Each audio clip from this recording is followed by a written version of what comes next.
I'm so, so excited, really excited to bring such a beautiful, beautiful goddess, Jessica Reid. She's a global clairvoyant and an intuitive development expert. I know this firsthand because I have been called to do some work with her, and I've been doing her channeling the course program online, and I've been absolutely loving it. Highly recommend working with her. I have been working as a clairvoyant already and did my training like 20 something years ago, but there was just something about Jessica that called me. And now I realize as I'm doing the course with her, she's really bringing in some new paradigm energy and some new light codes, new activation. And it's new, it's not the old clairvoyant programs, nothing against them, but this is brand new information that's channeling through this beautiful goddess. So I am so happy to have her here. She also does so many amazing things. She does slumber parties all over the world. And I have some friends that have gone and they said it's so much fun. So I'm really eager to do the one in Europe when it comes to Europe. I'm so there after the pandemic like calms itself down. And she also does an amazing Spirit Girls podcast, and I'm going to be on her podcast. Yay! So look out for that. And she also does the channeling course, intuitive courses, and spirit guide courses as well. So she's a very active and busy goddess doing amazing things. So glad, so happy to have you here, Jessica. I was so excited. I was just like smiling so hard when you were talking about everything, because it makes me really happy that you're feeling all the really strong like new paradigm activations and light codes, and that you're really enjoying the courses. It makes me really happy. Thank you so much. Yeah, you're welcome. You're the real deal. You're so authentic and heart-based and so lovely and so intuitive. And yeah, it's been a breath of fresh air for me, especially with lockdown and being in Sweden alone, not knowing anyone, with all boys in the family. So it's been really good to be, connecting with spiritual goddesses. So thank you, Jessica. Oh, that's so exciting. Yeah, I love the connection of soul sisters, girlfriends, and just having that like divine feminine connection. It always just feels so like nurturing. Yeah. Yeah. It's really nurturing. And for me in particular, because I'm always, the one in your role doing the teaching, to actually just come in and be the student, be the girly girl in the spirit, doing the spiritual work. It's just been delightful. So thank you. That's so fun. Yeah, lots of fun. So yeah, I mean, that's another thing that I love about your work is it is very serious, but at the same time it's very light and it's very lighthearted and it's fun and it's that girly girl kind of let's play, and yeah, just really fun. So thank you. So my first question today is, what does the goddess mean to you? To me, it's like that divine feminine, the part within us that just is so connected to our soul, is so connected to, spirit, connected to our path, and just that part of us that just knows exactly who we came here to be, what we came here to do. And like when she's unleashed, she's just on fire. And there's so much power within that. That's what it feels like to me. Yeah. Yeah. Oh, beautiful. And what does the redemption of the feminine spirit mean to you? The way that I see it is like, because how the world has been for a long time been in the masculine energy, and people are really tired.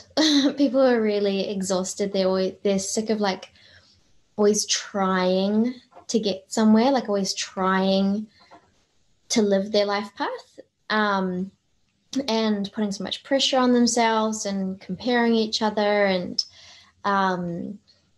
Also, it's not been very nurturing to Mother Earth. It's just been this like rushed kind of thing going on. And so the redemption to me is like when the divine feminine can come back into that space of leadership and that space of, because I feel like the feminine or the goddess has been kept in a very small container for a long time, and we've been missing out on her beauty, her power, her fire, like everything that she can bring through. We've been missing out on that within ourselves and within the collective. So with the redemption, it feels like there's space being opened up for that goddess divine feminine to come through to remind us like of that connection to our soul, everything that we know intuitively, being able to navigate our paths so much more easily, and remembering that when we come here in sync with Mother Earth, I believe that we're designed to be able to flow and have that ease and have that harmony and just let the masculine honor that and serve, like the masculine still has its place to, take the aligned action or to assert our boundaries or things like that. But yeah, that's what it feels like to me. Is that what you mean by the redemption? Yeah, well, it's an interesting question because every single person on the summit has answered it differently. So, Yeah. I think it's a really personal uh, Mm-hmm. definition and meaning. And yeah, so I am asking you what you think. So that's, yeah, beautiful. I love that. That's in alignment with what I believe too, definitely. And have Yeah. that direct question, that direct experience with running the summit, Mm. because I have a lot to do. So I'm accessing my masculine energy of running that marathon. But on Friday, I completely crashed. I got so tired. And I realized I'm running so much masculine energy, which is really important, but I have to honor the divine and just take a break. And so I took the weekend off and I can come back to everything. And so they're both important, aren't they? Yeah. Yeah, I just think that like the feminines and the intuitive part of ourselves has been, yeah, just put in this like little container, for a while, like, oh, it's important, but it's not going to run the world. But actually, it is. Do you know what I mean? Like, it's kind of just been downgraded for too long, and I feel like now it's like that feminine power is coming back into place to realign some things. Yeah, a lot of things. Yeah. Mm.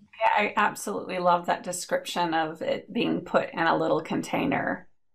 Um, Mm. I think you're so right. And I think that she's outgrown that container. Yeah. Mm. Yeah, yeah, definitely. Mm. Yeah, Mm. that's interesting because one of the other presenters talked about how they had a boardroom meeting because she used to work in corporate and they were downplaying intuition. Mhm. And she was perplexed because to her, intuition is everything. And Mm. so, being that you're an expert on intuition and teaching women how to access their intuition, um, how do you feel that is the connection of the divine feminine and the intuition? Like, could you talk a little bit more about that? Yeah, so I feel like our divine feminine is the part of us that has that connection, that has that ability to surrender, the part of us that has the ability to receive, the part of us that can actually bring it from the higher dimensions, from spirit, from our higher self, our soul, and land it here into this realm, and then I kind of see it like the masculine's role is to then respond to that and go, okay, how can I implement it? Do you know what I mean? It's kind of like females are chosen to give birth, to bring souls from the higher dimensions and to bring them here into this realm to kind of channel it through to help it download and land, you know. And the masculine or the male is there to protect and kind of provide, you know. This is a little bit more traditional, but like, do you know what I mean? It's that similar kind of sense of the feminine is the one that has that connection, can bring it through, and really bring it into this dimension. And the feminine is the part of us that has the patience to actually allow it to fully download. You know, that's the part of us that has the ability to actually accept it as it is and to acknowledge it and to nurture it and to give it importance, you know, whereas the masculine is kind of just trying to run around, you know, just really focused on the action things. So the feminine holds space for the intuition to come through. And then, I see it as that being the reason why it's so important to lead from the feminine, but then serve an action with the masculine and implement it with the masculine. Yeah. Beautiful, beautiful description. I love that so much. And in your opinion, is this kind of a man-woman thing, or do we hold that within each and every one of us? Everyone, I believe. Yeah. I mean, because I've met plenty of women who are more in their masculine and plenty of men who are more in their feminine. You know, it's really, it's for all of us to connect with both feminine and masculine and try to balance that and have more of a flow with that, because I feel like that's living in both realms, if you see what I mean. Like, that's living in alignment with our soul and more of the purpose and the path and all that magical stuff, but also how does it get implemented into the you know, physical world around us. Feels like a nice balance. And I love that you brought up feminine leadership. So what does feminine leadership look like to you? Like the new paradigm leadership? Yeah. Well, really in that basis of it not necessarily being about women in particular, but just within us as beings.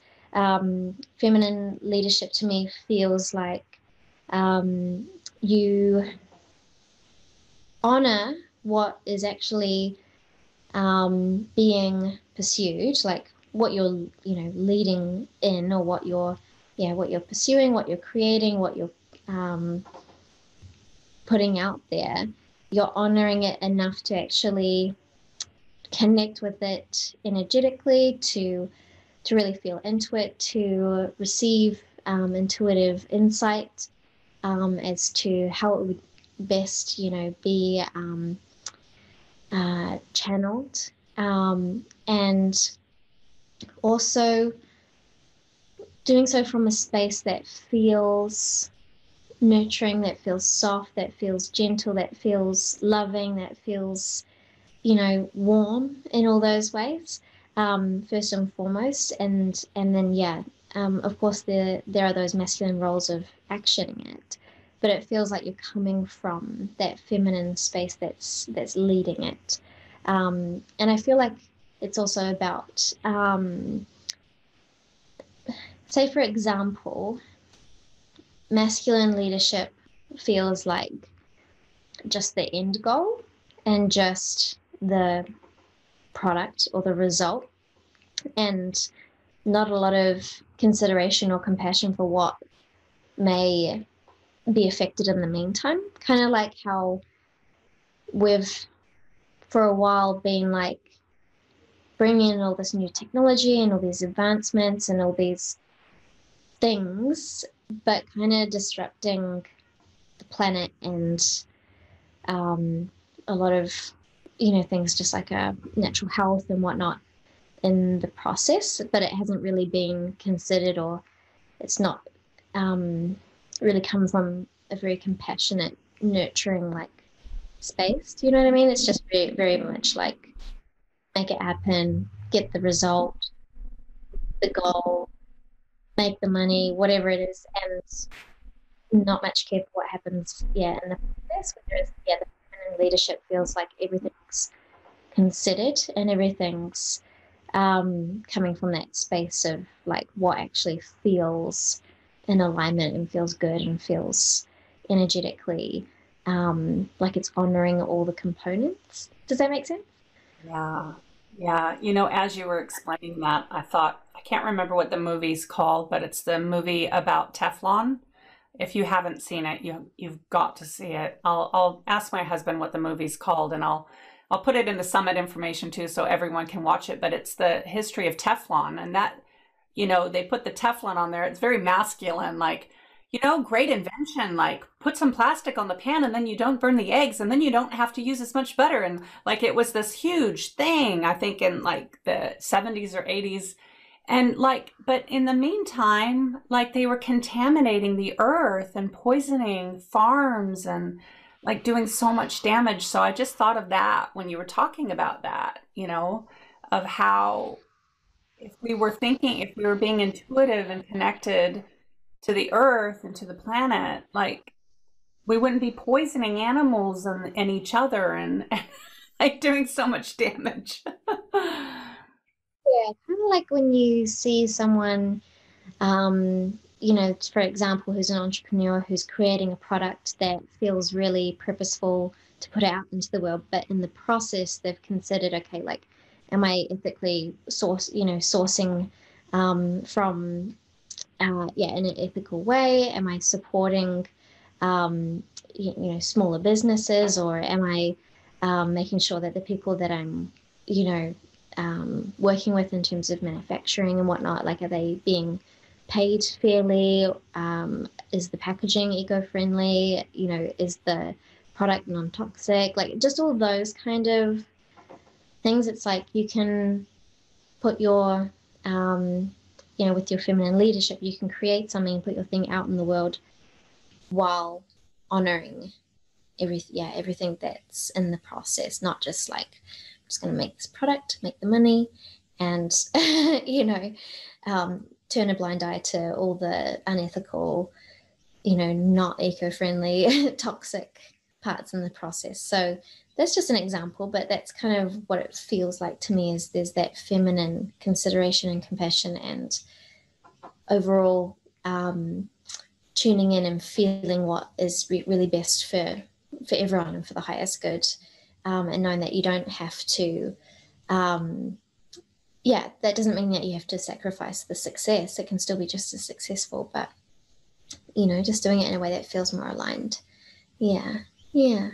Yeah, I love that. I love that. Can you imagine this world if everyone ran their leadership and their business like that? Yeah. Yeah. Yeah. And I guess, like, we can just, in the meantime, like, as more and more people come through with their feminine leadership, just support certain causes or businesses or products that are coming from that space. Yeah. Yeah. Yeah. Yeah. That's great. Yeah, that's, you know, part of why I'm donating the proceeds to Pachamama Alliance and Women's Refuge is to show that leadership of how things can be, you know. Got to walk the walk and talk the talk, don't we, in order to be a light leader, example, and a trailblazer for where we want to go. Yeah, I love that. Thank you, Jessica. That was really beautifully said and really important. And so, my next question, which I know you're going to have a lot of juicy morsels to say and share, is what does the awakening mean to you? Like, and also the other part of that is, what is your perception of moving from the third dimension to the fifth dimension? Mhm. Well, I talk a lot about like old paradigm to new paradigm, and that's very much like 3D to 5D and beyond. And to me, like, first and foremost, the awakening, um, to me, it feels like the most important first step is like reharmonizing with Mother Earth, because if you just think about Mother Earth, like she literally has everything we could ever need in such abundance. And she gives us like so many examples of like how we can optimally function and, you know, really make the most of this experience. Like even if you just look at um like even just something as simple as like when the sun rises and the sun goes down, it's like that's like a guide of like this is when you should be waking up and this is when you should be going back to sleep. You know, but we kind of just put our lights on and stay up hours later. Or, you know, things like that, or even just watching how like nature goes through cycles. And um, there's just so many metaphors from nature of like what would really serve us to embody or to learn lessons from. And yeah, I feel like the more that we reharmonize with her, the more that like we put the collective back into a really great balance, or realizing just like how good we have it. You know, because I don't know if you noticed, but like sometimes I just watch people and I'm like, do you not realize like what an insane experience we are in, you know, being here on the earth? You know, like I was just talking to my partner the other day. I was like, isn't it so weird that like we are currently like spinning and also, you know, circling, you know, at the same time, and we're just kind of like um just like in space. And like say for instance, because I'm at the, you know, the bottom of Australia on the globe, it's like I'm kind of upside down. If you know what I mean, like with gravity just holding us in. And just watching, even just watching how like the clouds, you know, pick up the water from the ocean and then bring it over to the land and, you know, feed the grass and all this kind of stuff. And I'm just like, I feel like, yeah, humanity and the collective is awakening to realize like what we have and what we need to reharmonize with and work with, and stop damaging. Because I feel like there's just so much we, yeah, she just has so much abundance of everything we could ever need or learn from or expand from. But I just feel like that's only just like the basis, like the beginning of going much further into our potentials, and also living in more of a multiverse, as opposed to just the 3D realm, living from a space of, yeah, a lot more integration of, yeah, the multi dimensions in this universe that we are in, and integrating more of the laws of the universe. Yeah, just, yeah, working more with spirit, more of the feminine leadership, everything. Yeah, but I think it's really activating everyone to start reharmonizing with Mother Earth, because she's the MVP. Yeah, I think that's what it feels like to me. Yeah, and also connecting with other beings from other planets, because I feel like we're going to keep experiencing a lot more alien activity, or, you know, beings from other planets. So that's exciting as well. Mm. And is that part of your work that you do with people, is helping them integrate those parts of their multidimensional selves? Yeah. I really like it does, because, you know, it stops us from, well, it, you know, takes us out of that kind of like old paradigm of thinking, you know, it's just the 3D, it's just, you know, logic and step by step, you know, what has been done previously by, you know, our parents and grandparents. And when we tap more into the new paradigm and our intuition and connecting with spirit and realizing there's, you know, this multi-dimensional existence of ourselves, I just feel like it, yeah, moves us forward, and really goes more into the potentials. Um, yeah, and starts, yeah, connecting with other beings to download that higher consciousness. Yeah. Mm. Yeah, great. And what do you think that we can all do to increase our level of consciousness and awakening? Yeah. I mean, to me, like, if you were to just put it really simply, um, because, you know, a lot of people say, you know, it's all about raising your vibration and getting into those higher states of vibration to access higher states of consciousness. But I think a lot of people are like, well, how do I raise my vibration? How do I get there? And I think people kind of get into that masculine of like trying, you know.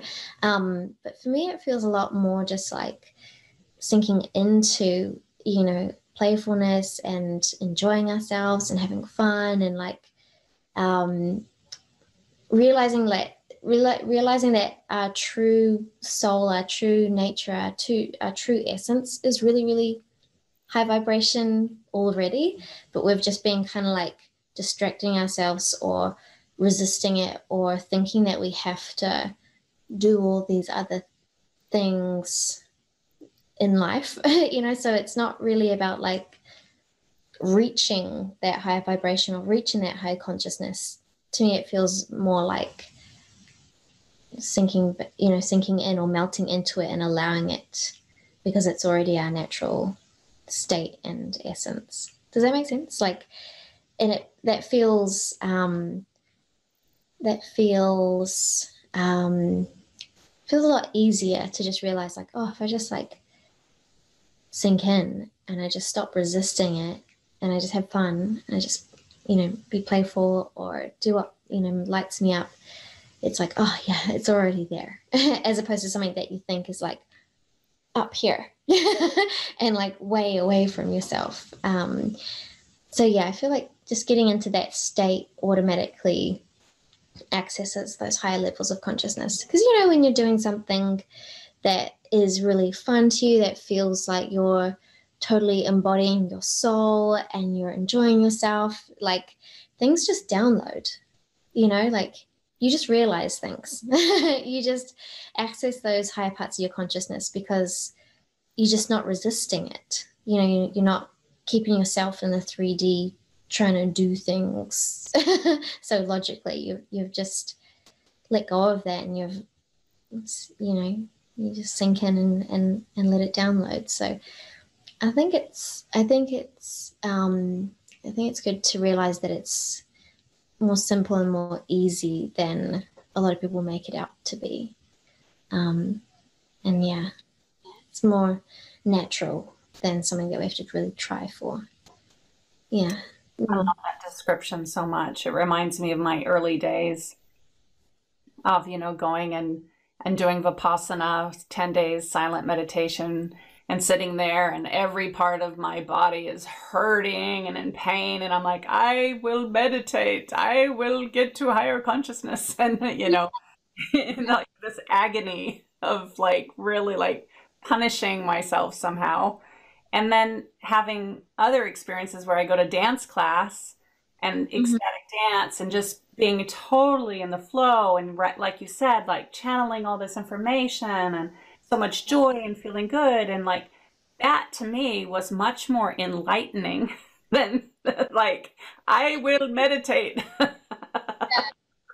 Yeah, it's like such a like such a thing that I'm really passionate about with, say, like the Gifted Experts course and whatnot. Like, just helping people realize, like, just stop making it so hard. Like, stop thinking that it's like you have to, because, you know, we go to school and we have to study and we have to like learn and try really hard and we have tests and all that kind of stuff. So, like, a lot of people go about meditation or spiritual practices with that same mentality, you know, um, and think like, oh, it has to be disciplined. I have to sit and I have to not think anything at all, and I have to be so disciplined, you know, and it's serious.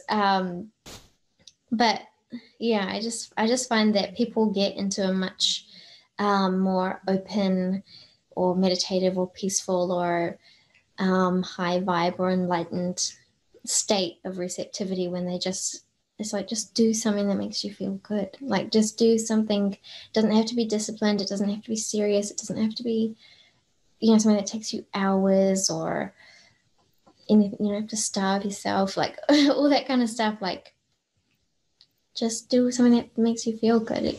I mean, I've had people obviously go through the Gifted Experts course and just find like their own things. And for some people it's dancing, for some people it's that they just want to softly walk through nature and everything just downloads for them.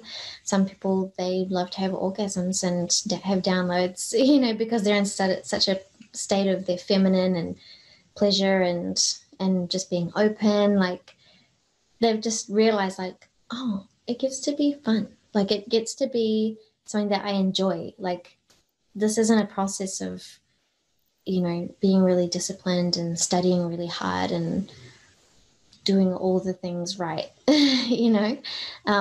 So yeah, I really love that approach, and just realizing, like, you can just drop into your feminine and find what feels right, not because someone else is a guru because they did this many hours of meditation or whatever. I just don't personally really look up to that, because it just doesn't feel what my soul is guided towards. Yeah. I love that, Jessica. I love this conversation so much because to me, that is another example of the masculine and the feminine way of doing spirituality, you know? Yeah. Yeah. Yeah. Don't have to try. Like, I feel like Spirit's always just emphasizing that, like, you actually don't need to try so hard. Like, like, it's just realizing, like, oh, this is my true nature. This is natural to me. I've just forgotten it, or, I've been conditioned out of it for so many years, but actually it's my soul. It's my true nature. It's natural to me. Yeah, you don't have to try so hard. It's exhausting. I love that you brought up the orgasm too, because, that's another like outward manifestation and example of the pathway to God as, in the old school, you don't masturbate, you don't have orgasm, like you cut that part off so that you can connect with God.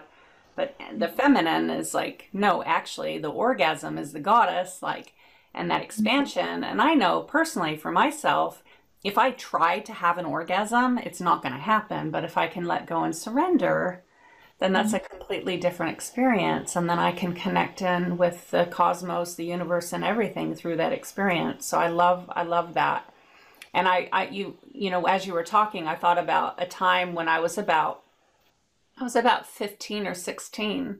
I didn't know it at the time, but my third eye opened while I was snowboarding. It was, yeah, it was the like, whole like, whoa. I didn't know at the time what it was exactly because I was so young. But later, when I started studying about spirituality and the third eye, I was like, oh, that's what happened. I went into a complete meditative state. And so you're quite right. You don't need to meditate. You just need that kind of being able to let go and surrender. It's like that, just thing of least resistance, right? Like, I remember when I was watching a documentary, or like a film about Esther Hicks, who channels Abraham Hicks. And I remember, like, just before she began channeling, because this wasn't anything she was trying to do, it wasn't anything that she was like aspiring, toward. She was explaining that, like, before it all began, um, Jerry, her husband, would always kind of just like tease her sometimes, because he would watch her and realize, like, you're just literally you're just so like, like, she, like, they would be in a car, a road trip, and he'd be having all these thoughts and thinking all these things and planning all this stuff ahead of the, activities and whatnot. And he'd look at her and go, what are you thinking about? And she'd just go, not much.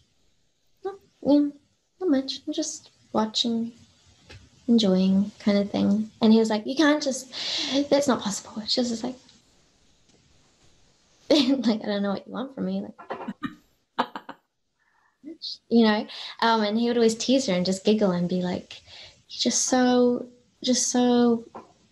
open and like easy, you know. And then that's when Abraham started channeling through, and they asked Abraham one day, they were like, why'd you come through Esther and not through Jerry? Jerry's the one that has all the questions. And they were like, yeah, like Jerry's the one that's always thinking.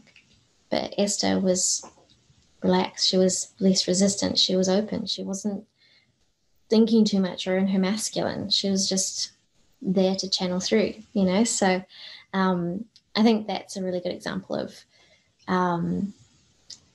just being in that state of just, not trying so hard. And just enjoying and being in that kind of like presence, right? Present. Yeah, that's what the word I was thinking is. She's very present, isn't she? Yeah. Yeah, yeah, definitely. Yeah. And she was just easy going, like, you know, she was just enjoying things piece by piece. And I think that's a really big, thing that spirit looks for when they want to channel through someone. You know, they don't often channel through people who are the overthinkers and the ones who are doing things all the time. They often channel through the people that are, more in their feminine, more relaxed, more kind of just like in the moment, and just enjoying things, not trying so hard. Yeah. Beautiful. Thank you so much, Jessica. And so I was hoping you would share just a little bit about what you do with all of us as well, because, being a channel clairvoyant, it's becoming more and more common, but it's still quite mysterious for a lot of people. Yeah, definitely. Well, I guess like the way I would explain it is that, I mean, like spirit's been around ever since I was a toddler. I remember I would see a lot of things and say a lot of things to my parents. And I shut it out when I was at school because it wasn't normal, and um, I wasn't sure how to express that, or it just felt like there was no space for it, so I kind of just shut it out. um, but then when I was around like 18, 19, it's like spirit kind of just decided, like, we're coming back in, like we're going to be a part of this whether you like it or not. It's just like part of the, I guess you could call it the soul contract, or just what my soul decided this incarnation was going to be like.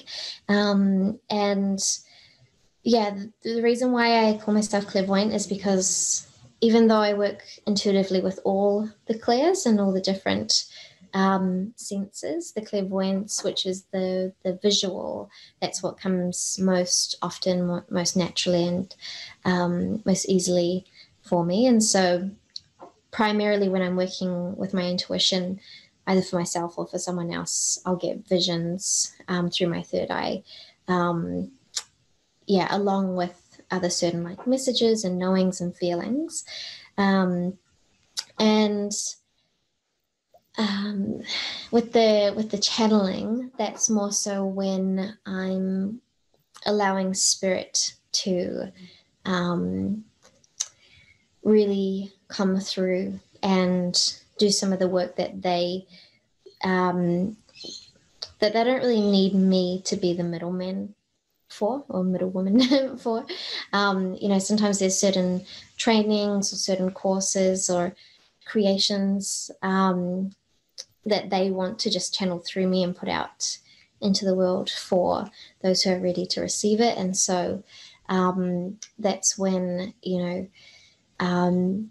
I'm tuning in and letting them just channel things through, whether I'm just writing everything down, or doing an audible channeling, or creating a course, and they're just kind of bringing everything through, and I'm just putting it in place. And I think a lot of people have this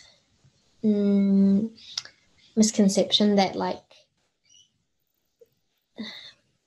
I guess like, yeah, it depends like where they're coming from or what their understanding of it is. But I think sometimes people think that like I'm just walking around all day, every day, like seeing spirits, and like whenever I meet someone, I know everything about them and what they're thinking and all this kind of stuff. But it's really not like that. I am very much a normal girl. And I very much like to just do my girly things, hang out with my friends, hang out with my partner, go camping, go horse riding, things like that.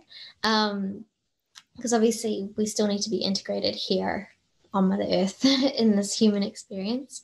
But yeah, when I do, um, spend time in my purpose and what I'm creating and what I'm tuning into and channeling through, it's very much like just like a big adrenaline rush for my soul. It's like, this is what I'm here to do. And it feels really fulfilling and really exciting and really like an honor to bring that, new paradigm consciousness into the earth. Yeah, that's, I guess, like how I would describe it. Is that answering your question? Yeah, that's a really good. I love that you talked about that. The other one I get all the time, well, not all the time, but a lot, is they think that I should just know everything. Yeah. Yeah, about knowing everything. It's just being able to tune into and receive insights about things that are purposeful or for the highest good beyond what your human 3D understanding is. Like you don't know everything, but you might meet someone and have a certain intuitive knowing as to whether this person, is someone that you're connected with at a soul level and is worthwhile pursuing a relationship with or not. In the human 3D, a lot of things you have to really play the whole process out before you understand, whether it's aligned or not, whether it's purposeful or not. But when you're using your intuition, you can kind of navigate things a little bit. I don't know about like ahead of time, but you save a lot of time. Yeah, by receiving information for things that are purposeful and for the highest good. And yeah, doesn't mean you know everything about everyone. Still a lot of things I don't know. Yeah, and I think it's really good for people to understand that, so that yeah, because sometimes people put a bit of pressure on you to thinking that you should know everything, and it's like, this is not how it works. I'm not superhuman. um, so yeah, it's good for people to understand what it's really like. Yeah. Yeah, exactly. Yeah. It's an interesting path, isn't it? I have for years, since I was 19, Mm. I won't see a traditional counselor. If I have an issue, I have, something that I need to work on, I always see someone that's either psychic or clairvoyant or channels, because I just want to fast track everything. Like, I don't want to just talk therapy, like I just want to like get to the point, know Yeah, exactly like what's going on, see things clearly, so then I can just move forward. And I've always been able to do that when I consult an oracle or a channel, or, it's so helpful. But being on the other side of that expectation of, can you just tell me my future, look into your crystal ball? I'm like, that's pretty old school. Like, that's like what you see in the movies. That's not really the way it is. So, yeah, it's interesting. Thank you, Jessica, for explaining that. So, I was talking to Jessica a little bit earlier before we started recording about a treat that she has for all of you if you sign up for the All Access Pass. And I'll let you talk about that, Jessica. yeah. So this is not something that is available anywhere else. Basically, it's a training from within Spirit Guides the course, which is a paid course. It's the main training all about connecting with your spirit guides, everything you can discover about your spirit guides, what's really important to discover about your spirit guides, and how it really works, and how your spirit guides really start to show you all these things about them, and how they're guiding you. And it's about 60 to 90 minutes training video. And yeah, like I said, it's usually exclusive to people who purchase the Spirit Guides course, but I'm giving all you beautiful goddesses access for free. Yeah. Yay. Oh, that's so exciting. That's a really big offering. Thank you so much, Jessica. And I've been studying with her, so I know firsthand her work is incredible. That's such a treat. So definitely, sign up for the all access pass regardless, because there's so many treats and so many goodies. And then the money that you buy the all access pass and you get all these goodies gets donated to the Pachamama Alliance and Women's Refuge. So it's like a win-win-win. You're helping the earth, you're doing a good deed, and you get all these free treats. So yeah, it's so exciting. Thank you, Jessica, for that offering. So I've got one more question for you, and it's kind of a big one. I saved it right at the last, but is, if you can say one thing to humanity, what would it be? I mean, everyone's going through a lot of turmoil right now. I know even for me, like all my shadowy stuff, things I haven't looked at, is all coming to light. It's like a big light has shone in the dark room of my closet, and I'm seeing stuff that I didn't even know was in there. And it's like, oh my goodness. And and I know, and then there's the pandemic, and there's just so much going on. And so, what are your wise words to help humanity at this time of confusion, darkness, chaos? It's intense times for a lot of people. Yeah, yeah. And as you're like asking that, Spirit keeps showing me this like vision of taking a plug out of the socket. And so that then they just keep saying, like, remind them to unplug from the leadership that is no longer serving them, and to really tap and tune in with their own soul, their own divine feminine, with their own sense of leadership, and also finding connections with people on a similar wavelength that are also leading in more of that new paradigm direction, but more so, like, more importantly, their own souls, like sovereign, inner leadership. And because like people are, well, not all people obviously, but a lot of people are still plugged in, and so they're like really affected by the pandemic and everything, and what is misleading us, and then trying to find solution whilst still being plugged into it, if you know what I mean. So the way that they're bringing it through at the moment is like, focus on first how you can unplug, and instead of just countering the problems or the issues, tune more into your soul as to like what feels most in alignment for you to focus on, or what feels most in alignment to implement or action from here forward, even if it doesn't make sense according to what you've previously been plugged into. Because a lot of time it won't make a whole lot of sense according to what we've previously been conditioned to, or the systems that we've been part of. But that makes sense in itself. Like the fact that it doesn't make sense to the old stuff feels like it makes sense because we're not going in that direction anymore. We're going in a new direction. So it shouldn't make sense. Do you know what I mean by that? Like it shouldn't make sense to the old paradigm or to what you've been plugged into or conditioned to. It should make complete, it should be going in a totally different opposite direction almost. But if it feels like it's being guided to you, and if it feels right for you, if it feels like you're drawn to, you know, whatever that thing is for you, give yourself enough trust to, lead yourself, even if you don't see the whole bigger picture just yet. Just realizing, like, you know, it ought to be better than this. It ought to be better than just trying to struggle and, you know, deal with what's going on here.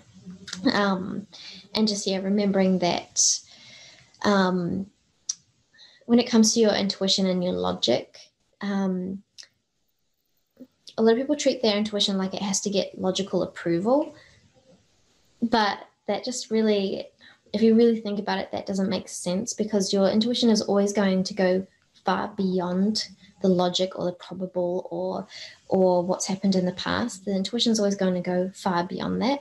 So treating it as if it needs approval from the logical is just silly. It's like, say, for instance, I'm just thinking of a scenario of like being, being, say, in your 20s and asking for a 2-year-old to approve what you're going to do with your life. It's like the 2-year-old doesn't have the capacity to understand what the best thing would be for the 20-year-old to do, because the 20-year-old is seeing things at a much higher, more expanded level, if that makes sense. So it's like, don't treat your intuition or where your soul is being called to lead as if it needs approval from the old paradigm or what you've been plugged into, or your conditioning or logic, because that's just silly. Like, it's going way beyond what that could ever even understand. So just remind yourself of that when it might feel like a bit risky or unusual to your system. Yeah, that's what feels what's coming through at the moment. Yeah. I love that so much. I'm thinking of the Matrix, unplugging from the Matrix. It's like, we don't need more Mr. Smiths in the world, right? We need more love. We need more connection. We need more leadership from the heart, from the soul. I love that so much. And you're reminding me of a funny, this is really silly, but it was about 5 years ago, and I woke up and I hadn't been outside yet. I just woke up, I went into my closet, and I went to put a hat on, and my intuition said, don't wear that hat, wear this hat. And I argued with it. I was like, no, I want to wear this hat. I'm going to wear this hat. My intuition said, I'm telling you to wear this hat. Don't wear that hat. And I was like, oh, for goodness sakes, I'm going to wear the hat I want to wear. Like, why am I thinking this?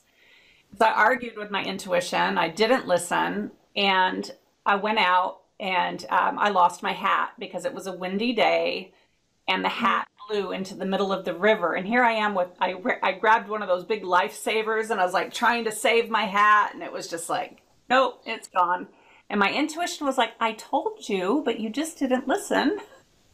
Yeah. And it's like so funny, even just like the simplest, like, little things that your intuition can weigh in on, that it's just realizing, like, you can literally lead from your intuition all day, every day. It's not just about, like, should I date this person, or should I take this career path? Like, it's literally as, like, simple as all those little day-to-day things that ultimately just keep you on your path and keep you in your alignment and keep you happy. Because you probably weren't that happy when you lost your head. Even if It was my favorite hat. So no, I was not very happy. And it was a really good wake up call, because I always tell everyone else, listen to your intuition. And I was the one.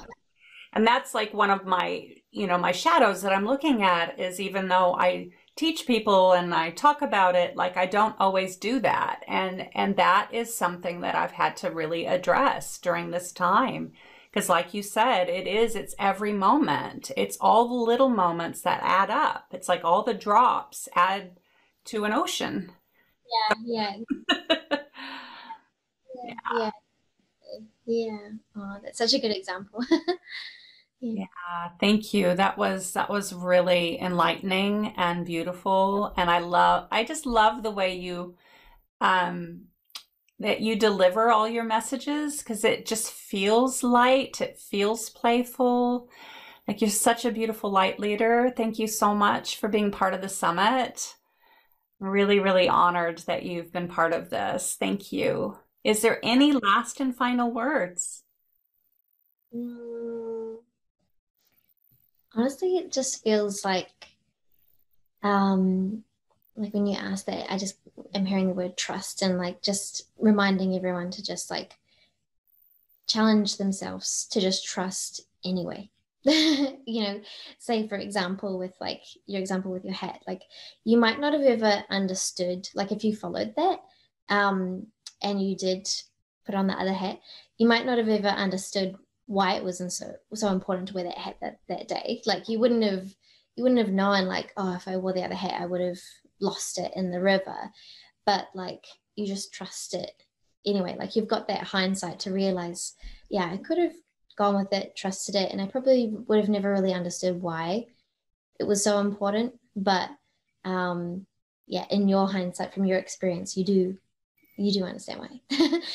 So it's kind of like even if it doesn't make sense, just trust it anyway, and just like you don't really have any better option, if you know what I mean. Like there's not real like resisting and being fearful is not a better option. Like it doesn't feel good. It often doesn't align with what's for your highest good. So you really don't have any better option than to just trust anyway, regardless of whether it makes sense or not. Yeah, and I think that really helps us get more into like that feminine goddess leadership as well. Yeah, yeah. Thank you. Thank you so much for having me on the summit. I really love the energy. Welcome. You're reminding me of one more story. One more story I'd like to share is the trust thing. My husband, he was uh, really like struggling with a particular thing he was working on, and so he was just getting more and more tired and like trying to figure it out and trying to figure it out, and he got more and more stressed. This is several years ago, and I'm like his oracle. So I said, honey, you just need to go to sleep right before you go to bed, lie there and ask the universe, ask whatever you believe in, because he claims to be an atheist, but he's really not. I was like, just whatever you believe in, just put it out there. And he's like, oh, you're hippie stuff. And I said, just do it. This is like 18 years ago. He now listens, he now knows, but so he was like pretty new into the relationship and new into being consulted by an oracle, which was his girlfriend at the time. And he's like, okay, but he was desperate. So, out of desperation, people will do almost anything. And so he laid there and he asked, to be shown in his dream time. I said, you just ask your dream time to show you the answer and it will come. You just got to let go, honey. You're just getting yourself all flustered. You just need to calm. And so he did. And the next morning, he got like the calculus, like the actual numbers to plug into the computer to make the whole thing work. And Uh, yeah, and so that's the power of it. And, it was just about being able to surrender so that he could access what was already there. So he was allowing his subconscious mind to deliver and channel. And I mean, it was literally, he said he had a dream of the calculus equation to then plug in to the computer, and he was working on Lord of the Rings, so it was part of like making part of the effects for Lord of the Rings. So and he was just amazed by the power of that, and it's so simple yet it can be so effective and so powerful, and that's the feminine, isn't it? That's a good yeah, example of that. yeah, yeah, yeah. And it just shows also that it's not limited by anything. Like if you can get a calculus for tech on Lord of the Rings, like it's unlimited as to what you can access. It just kind of proves like because some people might be thinking, oh, I really need guidance on this, but like as if I'm going to get, you know, the answer to this, because it might be so technical or so advanced or so, you know, specialized or whatever, but it's like there's no limit to it. It's in the universe somewhere already existing, and you just need to access it. So yeah, that's a really good example. Yeah, that's beautiful. That's such a cool experience for him to have, especially if he was kind of like, okay, I'll just try it, with no real kind of like expectation. That's really, really cool. Yeah. It was shortly after that we got married. So he's like, I think I need to marry this one. Yeah, But she's the got beauty so. and the brilliance of it was like I only gave some guidance. It was him that did the accessing. It was him that did that work. And yeah, I just thought we'd leave everyone with that story because it felt very reflective of everything that you were talking about today. Yeah, yeah, that's such a cool story. I love that. Yeah, Yeah, the simplicity of it, the just allowing. yeah, definitely, definitely. Yeah, it just reminds us of like how smart the feminine is. You know, she's literally got it covered. Yeah, because obviously his masculine was trying really hard to access it for a really long time, Yeah. but you know, Yeah. And like, that was just not working anymore. Like, it had to be. yeah, Well, there's a reason why there's like a cliche saying of behind every strong, brilliant man, there's a strong, brilliant woman. I mean, Einstein had an incredible wife too, and I have an intuitive feeling. I don't know very much about that relationship, but I feel like she was kind of like the oracle or the, channel in the relationship. I want to investigate that more. I don't know if you know anything about it. yeah, because I always like see his quotes and his work and just realize like, oh, it's so intuitively, you know, led or inspired, or it's very much like honoring of and acknowledging of your intuition and creativity and things that, you know, channel through you. So, yeah, that would be super interesting. That'd be really, really interesting. Yeah, yeah. It's on my to-do list to investigate and find what I can find. But I do know that he loved his wife and I think he had a daughter, and like love was the most important thing to him. I love Einstein. He was such a great marriage of that love and that brilliance, like having the feminine and the masculine and the intuition and the science, all of it, like, yeah, cohesive. Yeah. Yeah, Cohesive brilliance. Yeah. yeah, 100%. Yeah. Yeah, Well, thank you, Jessica. Thank you so much. Love you so much. And I'll see you soon. love you. Bye.